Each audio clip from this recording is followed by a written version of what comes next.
Hey, Joe Gilder here. Welcome to another episode of Behind the EP. We're still looking at Frankie's EP still. This is the final song in the EP, and I've said this probably twice now, my favorite song on the EP. This one was fun because it was ended up being lots and lots of tracks and a very, almost a very, it's very orchestral, and very ambient and also very sparse in places and then very big. So it just builds and is beautiful. It feels like this would be the song you would play at the most pivotal point in one of those really powerful movies. Like when we get to that final instrumental section, it just feels amazing. So anyway, let's dive in. I'm just going to walk you through the song. I'll try not to take too long because I know you got things to get to, but I'll show you a few of the highlights of this song. So the very first thing, the song is just piano vocal through the whole first verse and mostly the chorus. And I remember even from early on, Frankie and Spencer had sent me some tracks and some references and things that they were listening to that they wanted this kind of whole project to kind of sound like. And they kept saying something like, I think we want a vocoder on the first verse of the chorus. The song is called The Chorus. That's going to get confusing in a minute. So for the first verse, we're wanting it to be have some sort of vocoder. And so, I said, all right, well, it wasn't time to get to that, so I just kind of filed that away. So for the longest time, the song sounded like this. Tonight is when I needed you. You know what? Hang on one second. Let me shut this other project off. CPU's getting a little... There's a lot going on in this session. Save changes. No. Okay. So it was just this. Tonight is when I needed you. So early on, we had that delay on there. It kind of felt right. It felt good to us. But they kept coming back and saying some sort of vocoder thing. So I was thinking, okay, I guess I can go buy a vocoder plugin, but then I don't even really know what kind of sound you're really wanting.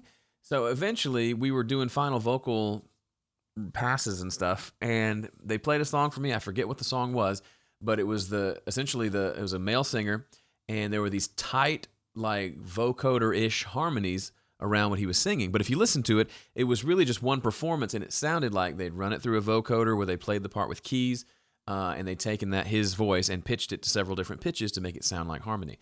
So I said, well, I don't have a vocoder, and I don't have a keyboard with a vocoder input, and I didn't feel like going and I briefly researched it, but then I thought, well, if I'm wanting to essentially play her voice like a keyboard, I'm a keyboard player, but some of the chords and progressions I wanted more control over, and I'm sure there will be, if you have leave a comment below if you know of a good vocoder that'll do this more quickly.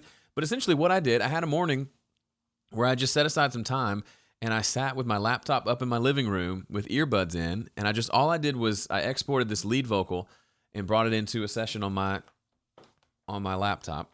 I don't know why I picked that up. I almost hit myself in the head. And took her vocal, and what I did, I took it and I duplicated it, and then I put Melodyne, which is the tuning software, on that second track. And so then I literally, note by note for this entire verse, I grabbed the note that was there and dragged it up and down to the note that I wanted it to be. So I wanted there to be these harmonies there, but also wanted them to be somewhat dissonant harmonies. So not the standard harmony you'd hear for every note, especially on the final phrases. So I literally went through and I dragged the first one around, got it to where I wanted, then I went back and did it again. Duplicated the original vocal, put Melodyne on there, which is tuning software, dragged those notes to different spots, and did that over and over until it felt really cool. And with some tweaks after playing it for Frankie and Spencer, we got it into something that sounded really interesting. So if you've heard the song, you've already heard this, but I'll play it for you, and then I'll solo just the weird tuned harmony tracks so you can hear those as well. Tonight is when I needed you, 'cause you're the only one who knows the way I tick and crumble. You made my world seem normal, but you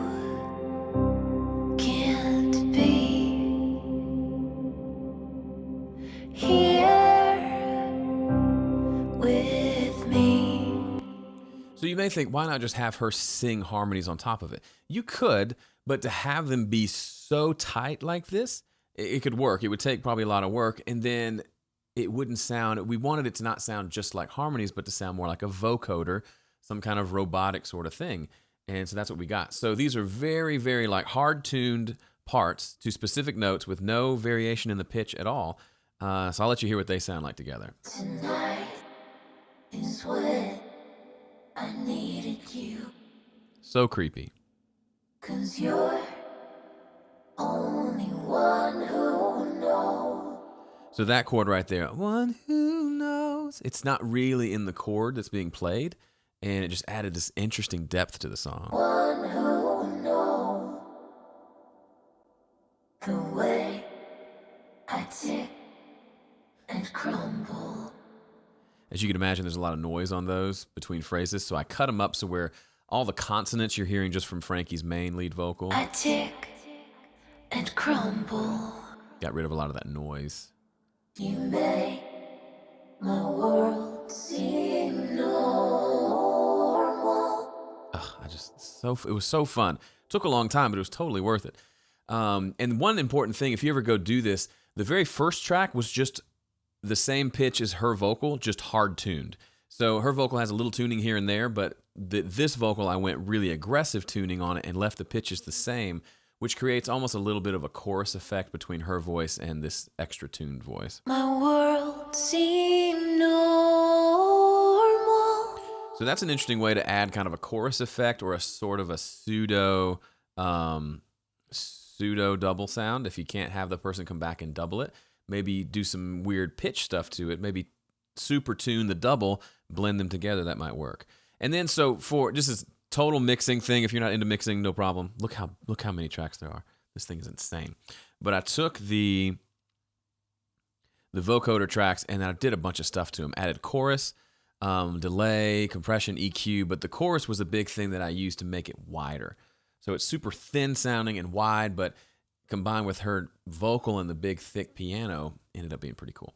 So that's the whole first verse, and we get into kind of the pre-chorus or the chorus, and that's when the cellos come in. So you remember back on the song Personified, the first song on the EP, Brent Milligan played cello on that. He also played cello on this one. And this song is kind of the culmination of the whole album. We've got obviously drums, bass, we've got a fair amount of electric guitars, we've got piano, which is kind of the main instrument, surprisingly. A bunch of different synths. The cellos come in, but then also we added violin. So this is the only song on the EP where violin and cello are together. And on this song, Brent sent us 5 cello tracks.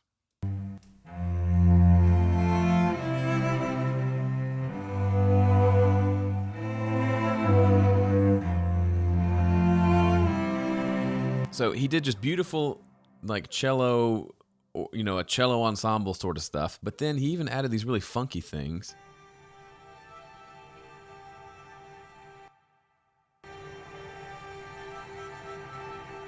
Which were so tasteful to put into this kind of section where things are building. And then he had some really cool stuff in like sections like the second verse.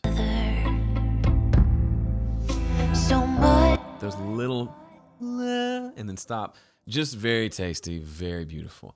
So then once we got to things like the actual chorus of the song, I could have just one more day with.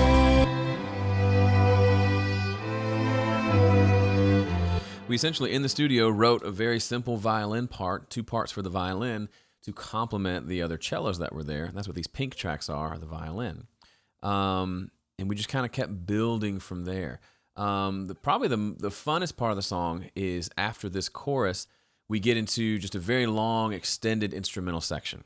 And so it's got the funky cello parts that I played for you. There are a bunch of keyboard pads going on throughout the song. And we just start introducing different elements as we go through. So it starts, again, like this couple of songs back, we had this really interesting guitar part that Spencer came up with, and that's kind of what we built this whole section around.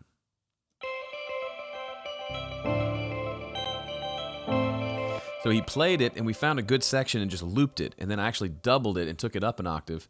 So there's actually the same guitar part is this, and then I duplicated it and took it up an octave. So together it gives this kind of chimey sound. And so that's happening, and that's just kind of a loop. So it's kind of almost loop production at this point. So we got that, we got the piano playing the same 3 chords over and over.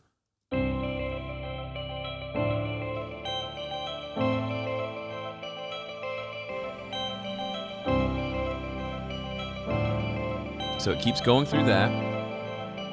Then we add in some keyboards.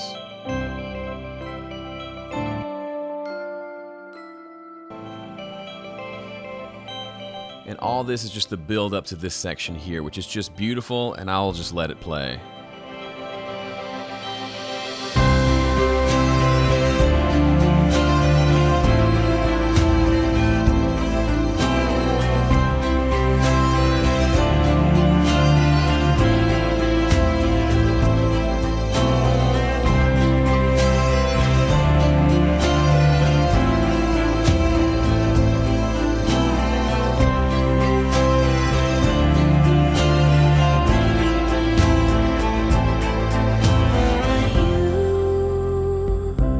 So there's like an arpeggiated synth going da da da da da da da, and then there's obviously the strings that sound beautiful, and then we've got a bunch of different guitars doing a bunch of different things in that section. Interesting fact, that high guitar part, the dum dum dum dum dum, that was originally something that Frankie was singing, and we had the entire production process. We had her singing over this entire thing, singing oh. And finally, towards the end, we said, you know what? Let's just let the instruments be there and not bring her voice in until the very end. And it ended up being very cool. So we doubled some of her parts on the electric guitar in addition to the glockenspiel and the Rhodes. They're all playing that same melody that she was singing earlier, but we decided it worked better with instruments instead of her singing, which is kind of cool. Another fun thing is the drums don't play much in this song. They play during this first chorus, just a real simple beat with some added added kind of drum machine sounds as well.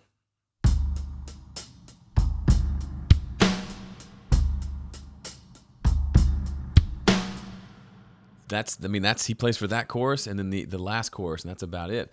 But then in addition to that, I knew it needed some more movement. So I played around. I literally had a percussion day in the studio and just sat down with a bunch of different percussion instruments. There's a couple of djembes, 3 different tambourine tracks, 3 different shaker tracks, and then I also took the djembe and the banjo, and you know how the surface of, it's over there, the surface of the banjo, that white material, is kind of like a drum head? Well, if you slide your hand across it, it kind of goes this shh. And when we were recording the violin, we all were thinking it'd be cool if it had that kind of jazzy shh sort of, when they put the brushes on the snare and circle them. I know there's a term for that. I'm an idiot. I don't know what it is. But essentially, I recreated that with the top of the banjo and the top of the djembe, just moving my hand across it.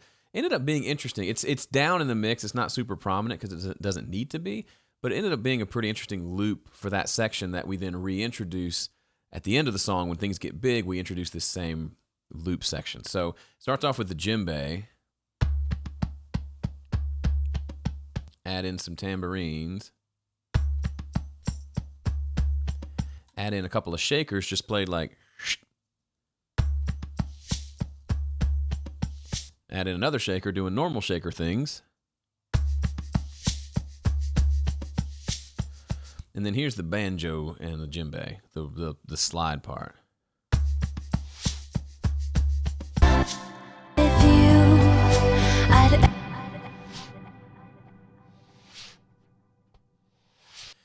Do you hear it in the final mix? I don't even know at this point, but it added if you take all this away, it does tend to get a little lifeless. Have just one more day with you. I'd ask you all the things I know you knew, but so you just ever so slightly hear that come in just before the shaker hits. Anyway, it's little things like this that I find really interesting when I listen to other people's projects, so I thought I would show you that as well. And of course, at the final big outro section, the big instrumental section, all those parts come back in and join all the other additional parts, and there's a million things happening at once, and it's just beautiful.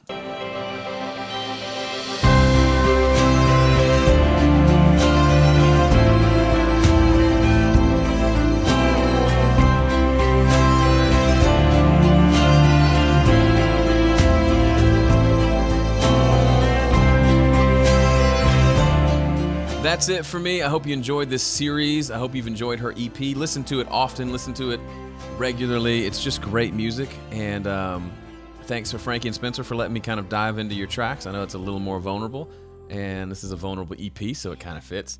But thank you for letting me produce your music, and thank you for sharing this with the world. That's it for me. See you later.